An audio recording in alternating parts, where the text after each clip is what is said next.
bawat isa. Kami po ay magbibigay ng tanging bilang sa Panginoon. Bago po yun, may babasahin lamang po ako sa salita ng Panginoon sa Psalms chapter 119, verse 1 hanggang sa sumusunod.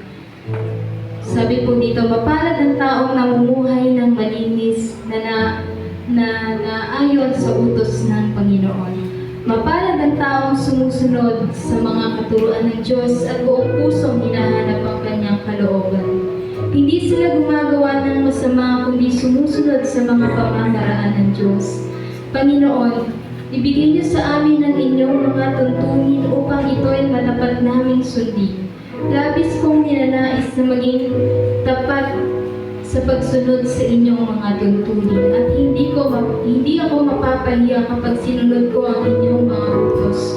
Ako'y magpupuri sa inyo ng may malinis na puso habang pinag-aaralan ko ang inyong matuwid na mga utos. Salamat po sa salita ng Panginoon at sa mga nakakala po ng awitan. Sabayan niyo po kami at sama-sama tayo magbigay ng tanging bilang para sa ating Panginoon.